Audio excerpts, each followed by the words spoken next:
Alright guys, welcome back to Prospect Channels TV. Thank you for always coming out here. We are still on this Mazi Nnamdi Kanu's matter. I just find out that this Mazi Nnamdi Kanu's issue, after 2 days like this, maybe when 1 or 2 things happen, just forget about it. This matter is supposed to be on social media, like every now and then, until the Nigerian government will now say, oh, what we are really doing is wrong, and let this young man, go. You understand? So the video you are about to watch right now is Kenneth Okonkwo. He has come out to throw more light on this Mazi Nnamdi Kanu's issue. You understand? Still asking the same question Mazi Nnamdi Kanu is asking. Why is it that my own is different? So he said something about ethnic bias. Why is the government biased about the Igbos? And this is one of the reasons why they are agitating. You understand? And it's still playing out. It's written boldly on the wall, and they will tell you, why are you complaining? You are not being marginalized, but it's still there. Somebody like Sunday Igboho, somebody like Oshowari, are we talking about bandits that they are integrating every day and all that? But no, Nnamdi Kanu matter is just like that. Let me just leave it, guys, to watch this video. And political prisoners have always been treated in a very different way from the ordinary criminals on the road. When you are in government, you have to display a lot of wisdom in handling political issues. I give you an example. United States had already cornered Julian Assange, the WikiLeaks founder, who they accused of leaking some classified document that embarrassed United States. But they also realized that they had to make a balance between free speech, between the freedom of journalists and trying to bring a journalist to trial.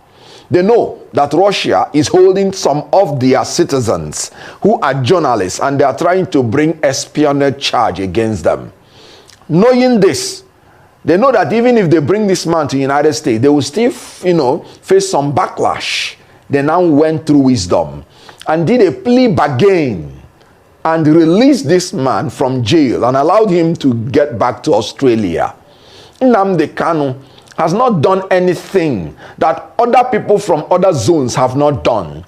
We know about Sunday Igboho, of the Yoruba nation agitator. We know of the Boko Haram people that say they want a different country where Western education is an abomination. These people have been released. Not just that they have been released. In the case of Boko Haram, they've been re-assimilated to the society, given plum jobs, even in our military. They've been given money and been resuscitated, reconciled, and rehabilitated. Why is Nnamdi Kanu's case different? There is an ethnic and some unnecessary bias that is keeping that man in jail. The government should be wise enough to release this man. You can use the Julian Assange option. If you don't want to say you are losing face, you can release him conditionally. You can release him unconditionally. As a lawyer, I've watched the legal issues very clearly. And I saw that even in the courts, from the High Court to the Supreme Court, there are discordant tones amongst them. Even in the issue of bail, some of the tier of the courts are granted him bail. Even in the issue of the charges, some tier of the court had quashed all the charges. So you can see that the government has a lot of places it can stand to release the young man and bring peace to the southeast. He is now more like a political prisoner. I tell you something. The longer Nnamdi Kanu is in prison, the taller he becomes, and the shorter the government becomes. They should take the intelligent way out of this and release him like they did to other people. Rehabilitate him and reconcile him as they are reconciling Southeast completely to the nation. I'm glad you brought up that Julian Assange case because analysts have been looking into the similarities between these two cases. And what stuck out with me majorly is the fact that Nnamdi Kanu fled bail back in 2017, much like Julian Assange. But what it seems right now is it's more of a political situation with Nnamdi Kanu, with Julian Assange, it seemed that the potentness or the pungentness of his crimes seemed to deteriorate as the world grew and as time went on and more leaks like this happened.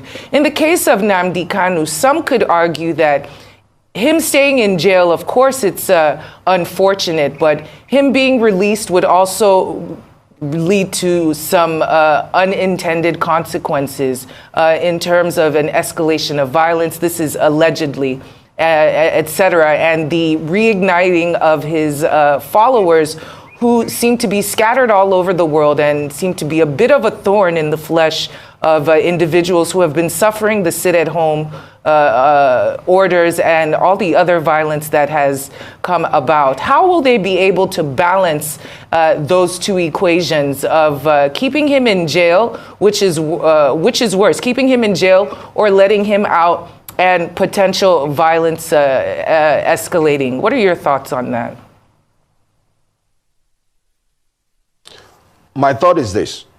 I brought the Julian Assange issue just to tell you that the government can use wisdom and bring about situation where they will tell him, you've spent so and so time in detention. Let us count it for you as any punitive measure for whatever they may say he had done. Allow him to plea to any minor offense that will suit that number of times he has already stayed and release him. That's why I brought the Julian Assange. That's wisdom. Then secondly, you can release him conditionally and tell him, look, this will bring crisis if we release you. No responsible government will say, let us release you when we have not gotten a commitment from you that you will no longer go along this line. The young man had said that he is willing to negotiate, that he is willing to talk. So you talk to him. That is releasing him conditionally. Then the third one is releasing him unconditionally. So you have a choice, but the three of them will land in releasing him. The most important thing is that the government checks the cost-benefit analysis in whatever it is doing. And I can tell you that the benefit of releasing him, if you can make him to get commitment on what you want him to do after releasing him, will be better than keeping him. Because keeping him has not solved the security situation in the southeast. It has not stopped the agitation. As a matter of fact, it is making even the agitation to now be multifaceted, to now be unknown. That's why you hear the unknown gunmen. So it's more difficult to tackle. So releasing him, in my own opinion, will be better off now than keeping him. The benefit of releasing him will be better than the cost. So you negotiate with him, know the best option, and release him. Now, Mr. Okonkwo is talking about the issue of security. The governor has also resolved to tackle insecurity in the southeast. But that's a bit vague when we consider what's been happening in that region over the years. So what measures would you advise must be taken by the governors, the federal government, to tackle insecurity in southeast Nigeria? I've always said, I'm sorry to say it, that the governors can only make promises, but they do not have what it takes to enforce their promise. That's why I'm talking about state police. Because the police we have now answers to the Inspector General of Police and answers to the federal government. So no matter their plan, no matter their opinion, no matter the objective they have to tackle insecurity, it is still subject to the efficiency and effectiveness of the national police, which is outside the purview of their power. So the best way this federal government can tackle insecurity at the regional and state levels is to grant state police to the states, amend the constitution. People always talk about abusing state police. Let me state it clearly here, that I am not assuring anybody that some governors will not abuse state police. They will. And the reason is because the federal government abuses federal police at times. Is it not with the federal police that they use to rig election? Is it not with the federal police that they use to do certain things? So that the mere fact that some state governors will abuse state police will not be the reason you will say the right thing should not be done. Because the abuse we are getting now from kidnappers, from terrorists, from rapists, from unknown gunmen, from all those people are more than what any state governor can use state police to abuse the people in. And let me tell you, when the government is acting, the people have recourse to the law to seek redress. When outlaws are acting, the people have no recourse to claim any damage or to even stop them from doing anything. So they will just be dying for nothing. So the abuse that the state governors will subject the state police to is very much better than the abuse we are receiving from the outlaws, from the terrorists, kidnappers, from the armed robbers, and from assaulters of integrity and the personality of human beings. So they should be giving state police. Then again, the Southeast governors, they should cooperate, because the landmass of the Southeast is not so much. So whoever does any crime in Enugu can sneak into Ebonyi, to Abia. And if they do not cooperate, they won't be able to trace the criminals within the regional level. The state level will be too small for them to operate. So it's good for them to cooperate to eliminate the threat of insecurity. The unknown gunmen are known. It is only an inefficient government that will be attributing insecurity to unknown gunmen. Please, is there any criminal that brings himself to advertise himself when he wants to commit crime? Every criminal wants to be unknown. So the mere fact that you're saying things are committed by unknown gunmen, you are actually displaying your incompetence. So there is nothing that is committed by an unknown person. It is committed by a criminal. They should, through competence and cooperation, hunt down these criminals so that the Southeast people, who are traders and travelers by nature, will be able to carry out their functions for their livelihood. Fair enough. But in your discussion, it seems that the state police versus the way it is now is a choice between the lesser of two evils. But I want to discuss the governors and the negotiating capacity of these Southeast governors and their ability to work together, as you have just pointed out, in order for any kind of economic prosperity to move along, in order for the insecurity to get checked. There needs to be communication and collaboration between all of them. What is the likelihood with this crop, this new crop of Southeast governors, in your opinion? Cooperation with the Southeast governors, how likely and how effective do you think that will be, especially with this particular group of Southeast governors that are in power right now at the helm of those other 5 governors who met in Enugu for the Southeast governors meeting? Well, obviously, from the picture of what we saw, they projected reasonable level of unity, because I saw all the governors present. They did not send any delegate. So all of them were present. At least pictorially, that is an exhibition of unity. Then again, they do not have a choice. They have to work together. Like I said, before anything happens, the landmass of the Southeast is not that much. It's not elaborate. So somebody can strike in Enugu, and in 30 minutes or less, he's already in another state.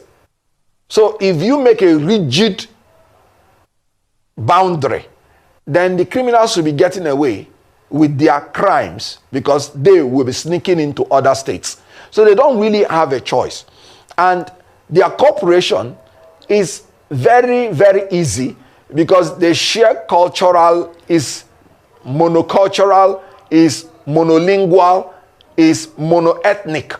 So everything that affects one state affects the other. So it is easy to cooperate. And again, they come from different political parties, not one, not two. So their diversity will compel them to cooperate. So the issue here is that the level of insecurity in Southeast is much, and no state has monopoly of the violence. They cross border to other states. What is happening in Anambra may just be coming from Imo State. What's happening in Imo State may be coming from Abia. So there must be cooperation if they will succeed. And I believe, from what I saw, knowing that their existential threat is now very, very major and affects all of them, I believe they will come together to find solution to the problem. But the government, federal government, has to empower them. It will be very unnatural to think that a tier of government will succeed when they have the power to make laws, but they don't have the agency to enforce their laws. This is why it is inevitable, as it happens in other climes. In America, even the local government has its own police. So any tier of government that has the power to make laws must have the power and the agency to enforce those laws. Otherwise, it will be giving somebody responsibility without giving him authority to perform. In management, there must be parity of authority and responsibility before objectives are achieved. If authority is more than responsibility, it leads to abuse of power. If responsibility is more than authority, it leads to lack of performance. There has to be parity in this. For now, the state governments have only responsibility to keep peace in their states, but they don't have the authority to execute and bring about that peace. That authority should be given to them in the name of state police.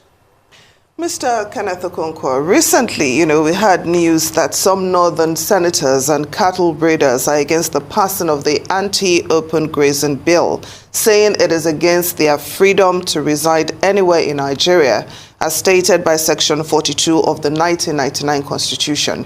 I'd like you to react to this. First of all, that is a misinterpretation of the Constitution. The Constitution said any Nigerian citizen has the right to reside in any part of Nigeria and has the freedom of movement. As a matter of fact, the law is very clear that animals are not given the freedom to roam about, because animals are known to either destroy lives or destroy livelihoods.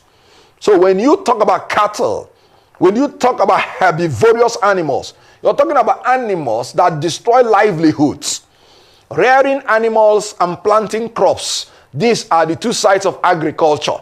It will be, I'm sorry to say it, it will be insensitive for anybody to think you'll be growing in your quest for agrarian revolution by using one set of agriculture to destroy the other set. Cattle and herbivorous animals eat up plants. You need plants, you need animals for your food.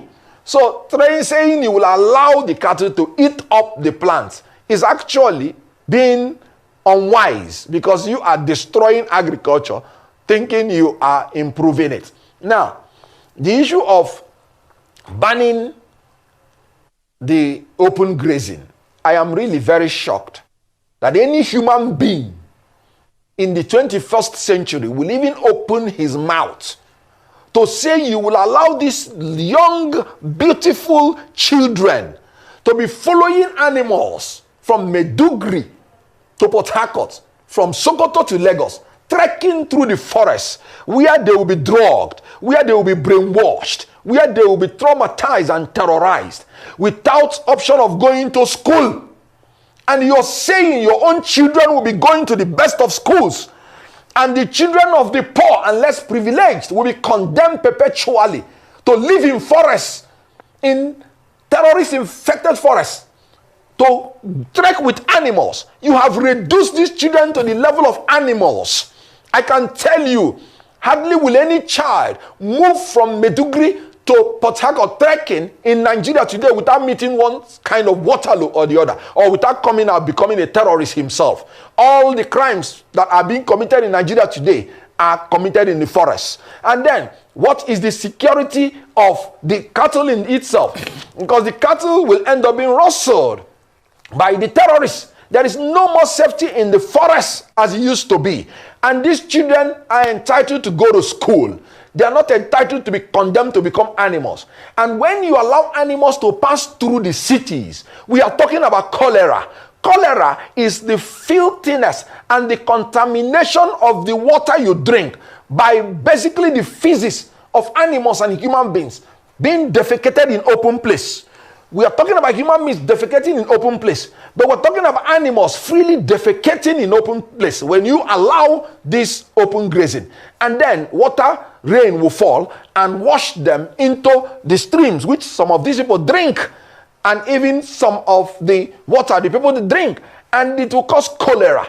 In this modern time, anti-grazing law is not only immediate, should not only be immediate, but should be immediately done and agreed by everybody. What are they saying? They didn't say they are banning you from being a pastoralist. They simply said you should organize it in a manner that those children will be tending to their animals, going to school, and it's not constituting a nuisance to the people and to themselves. Well, Mr. Even the Okonkwo, animals themselves, they don't even come out better when they do all those trekking. So anti-grazing law is not only that it is acceptable, it should be done.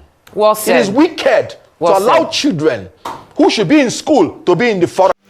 All right, guys, thank you very much for staying to the end of this news. What's your take on this? I beg, share your thoughts below the comment section, and don't forget to give us a thumbs up. Thank you. Please also watch what Mazi and Nnamdi Kanu have said to the Nigerian government, so they can release or smoothen the pathway for the husband and the son. They are facing, it doesn't matter if they're off it. In a corrupt society, that's what happens. They are very, very corrupt. That is a breach of judicial oath. They have violated the judicial oath. They have shown bias according to Supreme Court. They are biased against me. Supreme Court said so. And that is why what is happening in the judgments and rulings concerning me has been happening. So, disobedience to superior court orders. Supreme Court said you are biased. You are against this man. You should not have revoked his bail. Nigeria went to Kenya and kidnapped him. These things are in the public domain. Why, therefore, are they insisting on trying me? A court order was entered. In that very court order, it was said very clearly and succinctly that she is no more. No. That she is no more going to try me. Why are they insisting?